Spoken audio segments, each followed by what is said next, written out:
All right, today we're going to work on composition.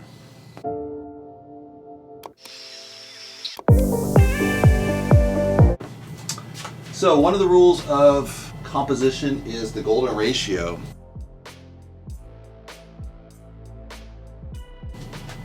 And basically, golden ratio is 1 to 1.618 as a formula. So if you think of it as numbers, it's basically you start at 0, you get 1, and then you add each number together. So 0 plus 1 is 1, 1 plus 1 is 2, 2 plus 1 is 3, 2 plus 3 is 5, 3 plus 5 is 8, 5 plus 8 is 13, 8 plus 13 is 21, 13 and 21 is 34, 34 and 21, 55, 55 and 34 is 89, 89 and 55 is 144, 144 and 89 is 233, and it goes from there, right? All right, so we ran through these numbers. So 233, now if you get your calculator out, 233 divided by 144, 1.68, right? 144 divided by 89, 168 rounded, right? 89 divided by 55. So you're always getting the same number. So when you draw, this is what you do. So let's draw this so it's easier, right? So we'll do 0, any of these on, so 13 is right at the level, right? So 13,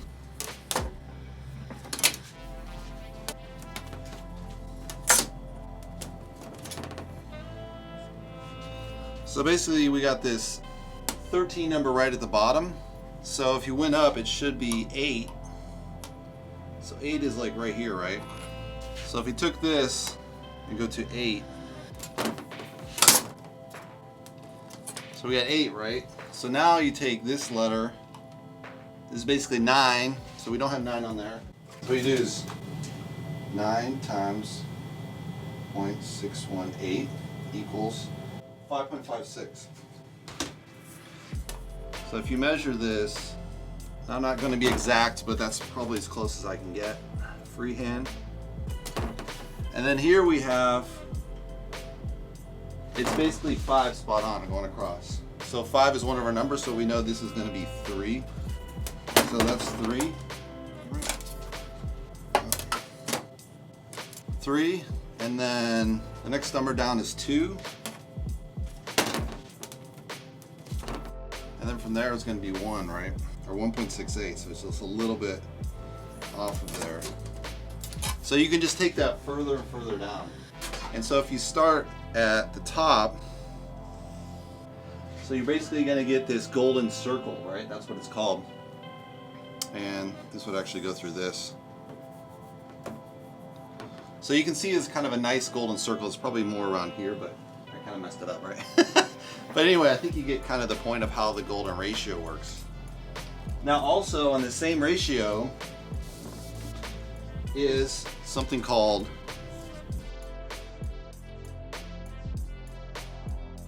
golden triangle.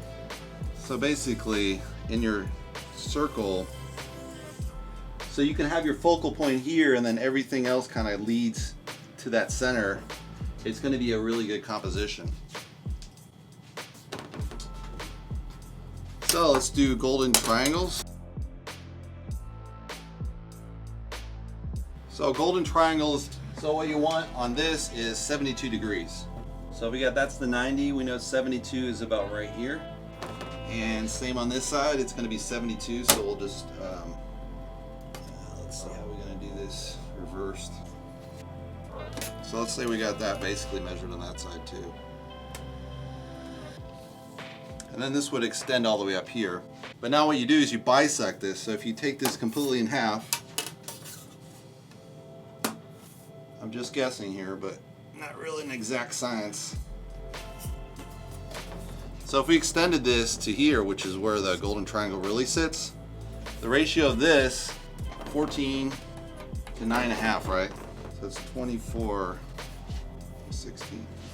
So it's actually 20, this is 16, and this is all up here is 24. So So we get 24 divided by 16, 1.5. So it's kind of close. We're getting close to the golden ratio. And so you can just keep dividing this, and these kind of triangles will really work well in a composition like this point, and you have a leading line going here. You could do it as well, drop down here, and then you got maybe a bisecting line there. That's a good point. So if we just draw this out without all of the math. So the easy way to do the golden triangle is basically divide this in half. So you get this nice bisect here, and then you're going to bisect these corners, right?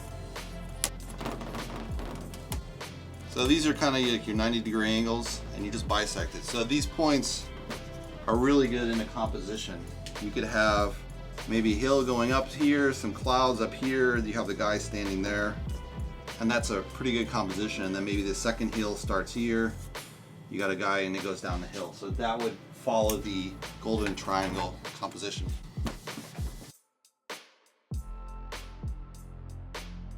Oh, another thing is the rule of thirds, which is dividing equally by thirds, but that's actually a little bit off. You actually want to follow the 1 to 1.68. So let me show you what the difference is. So we know this is, let me set this to a number so it's easier. 13. So we know this, for example, this is 13, right? So if you go 13 up here, this has to be 8. So if we take that 8, that's your actually third line. So if you do it the other way,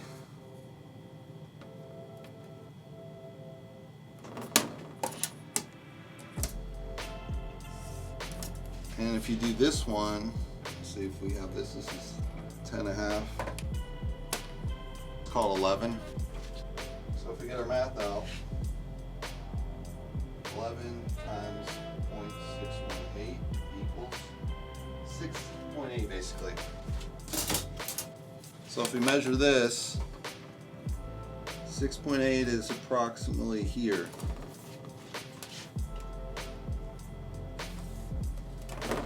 And if you do it the opposite way,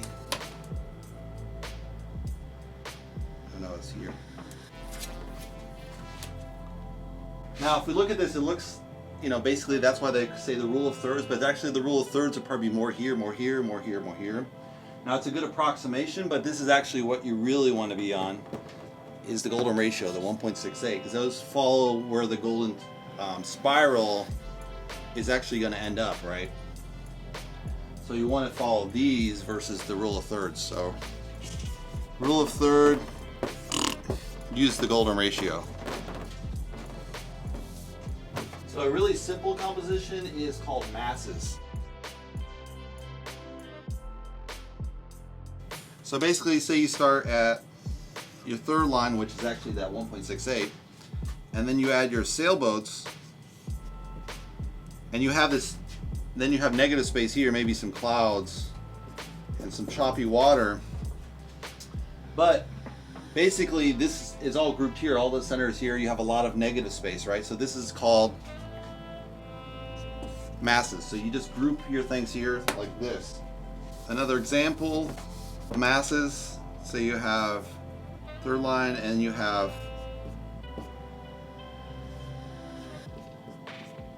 three people standing together, so that's going to be your masses composition. Another really classic one, let's say we'll take the top third or the 1.68, is called the S-curve. So the S-curve basically starts exactly how it sounds, and it forms an S, right? So this can be a river,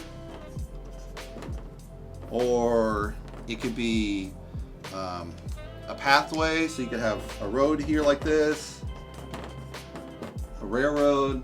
Anything that forms an S is going to be a nice, pleasing composition to the eye, because it draws it's kind of a leading line in a way. Another way to do that is, say you have at the third line there, basically, for the 0.68, you would have leading lines. So you have the center,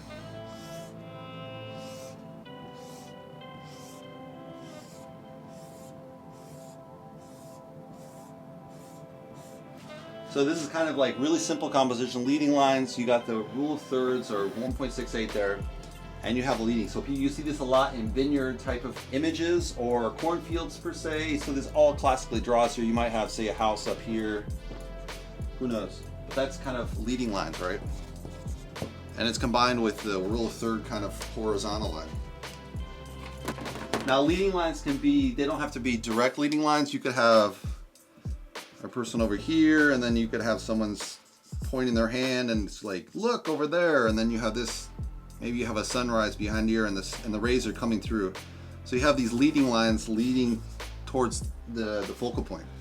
Another classic way is just do large to small. So this is kind of an imbalance. So if we had a horizon line here and you have a really big boat here on hopefully the third line, you could have a tiny boat here, and then this large to small contrast really adds a lot of weight, so you have this imbalance. And it can be multiple type of compositions. You could have boats, you could have a large house, a small house, and you have this large to small composition that works well with the eye. Another really nice way to do it is something called pairing, or H-shape. So the reason it's called H-shape is it kind of follows this classic H in the middle, and then you just throw stuff along these lines. So you have a tree, so 2 trees is the thing, or you have 2 people, or you have 2 mountains, and they follow all of these kind of H-line pairing. So there's just 2 of everything in there. So that also follows kind of a symmetry in a way. So another really great thing you can use is shape.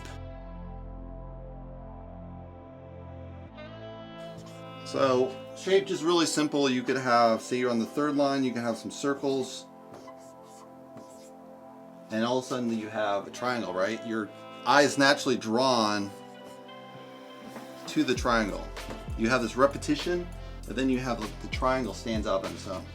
Another great way is shape within shape. So we all know the classic square. This is actually a bad composition or boring because it's a square within a square. What much more interesting would be a triangle within a square, or a circle within a triangle, or a square within this. Or again, so you can see this is much more interesting than a square within a square within a square. Now, the reason why a square within a square doesn't look that bad is because it has from corner to corner, right? And so it draws these act as like leading lines to pull your eye to the center. So another thing is color. So I obviously just have black and white, but I'll show it for you. So if we just have random shapes, and then one is black versus white, or the reverse, you're gonna immediately be drawn to this, right?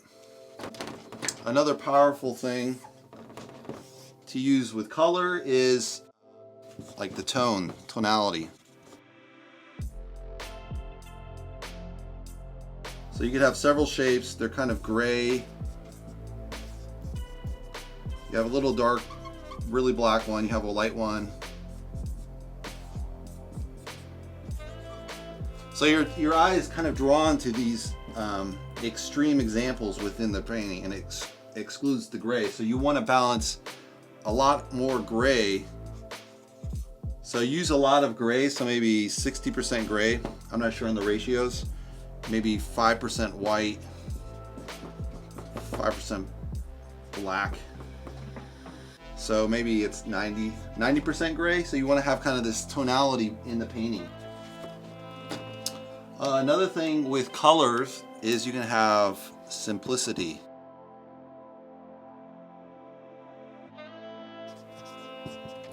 So if you draw, let's say we do like a center composition, not the strongest, with just a house, right?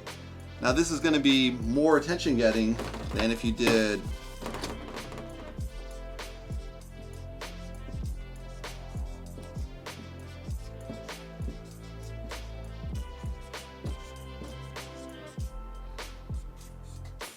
So if you just do a huge neighborhood and it's got millions of houses, that looks good in photography, but looks probably terrible in painting because it's just overwhelming. So simplifying to one little house on your third line, and then you have a composition in there with the mountains and springs and sun.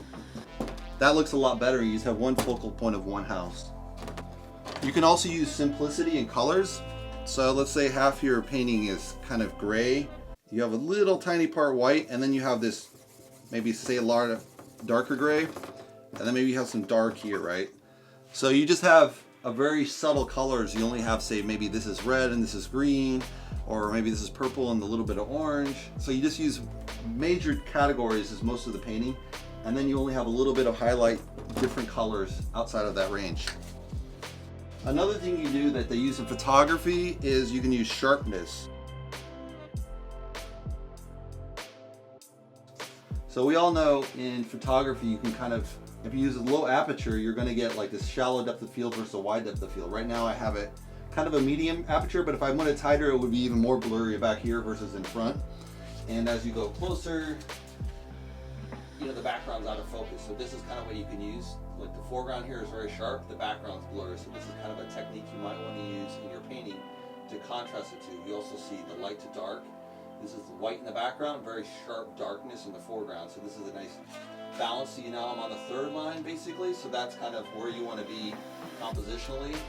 And my end of my mouth is right at the third. This is at the third. This is more neutral. Another technique, you see this a lot in hyperrealism, is called fill the frame. So instead of doing a person like, my persons are terrible, but instead of doing a person like this and the focal points here and you have a lot of noise in the background that you don't really care about, but if you want to focus on actually what their expression is, you know, or whatever. Fill the frame means is just take, so you got those third lines and you put their face maybe right in the middle.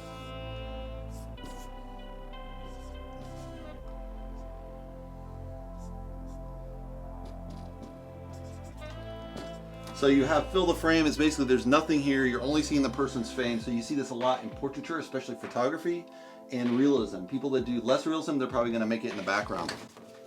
Another use of framing would be, say, a car detail. So if you just have the car's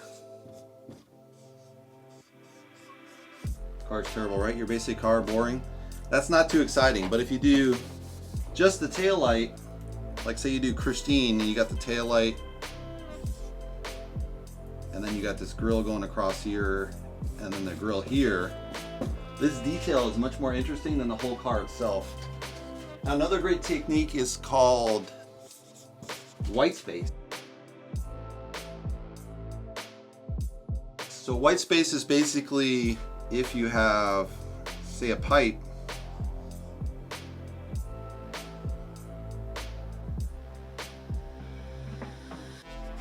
so it looks like smoke, but actually if you make out the face, you can see it's maybe Sherlock Holmes, and you would have Holmes. And you have this smoke, but there's nothing in this area right here. This is all considered white space. But if you had shaded this, this would consider positive because it's smoke, but actually the negative space forms a face that you can make out as Sherlock Holmes, right? So that's a pretty interesting way to work in a composition. Another one is called proximity. So you want to have kind of a hierarchy. So if this is more in graphic art, but you can apply it to art as well. So say you say, hello, and then you have some other text here, and then you have detail down here. So this works better than if you cramped it all together. If you have it all together, it's too cramped. It's easy to read if you have title, title, title, and so you can use this kind of composition from graphic arts in your own artwork as well. So you can have people here, and then you have people here, and then people here. And so this is more pleasing than if you just had everyone here.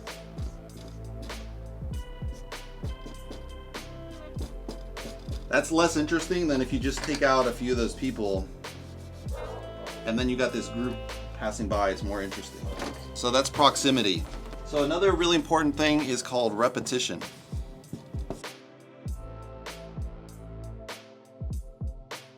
So you might want to repeat, so you have some people and then you got the third lines, right? Say it's here.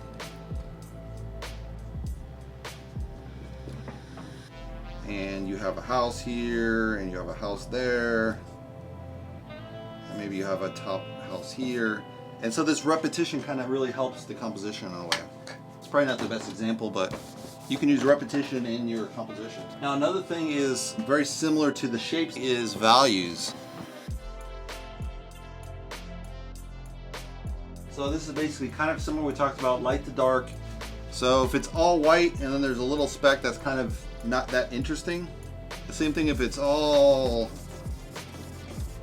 black with a little bit of highlight, that's kind of okay, but you really want to balance it out with more gray, a little more white, a little more dark. So you don't want to have overly dark, overly light thing. You want to have that mid-balance, a lot of grays, tiny bit of white, tiny bit of black. So even your whites are going to be somewhat gray, and even your blacks are going to be somewhat gray. Way I handle this also as well with your black, always combine a little bit of color. It's way more interesting than a pure black. Same thing with white. If you have a slight yellow for your white light or blue to bluish light, it's way more interesting than a pure white. Another composition you can do is L shape. So L shape is basically you draw an L in there. And we can see this in Starry Night. He has some trees here, and the trees kind of follow within the secondary line. The minor tree is right on the third line, and you have the, so this basically forms an L in Starry Night, and that's why it works, has this nice basic shape in it. Another shape you can use is the O shape.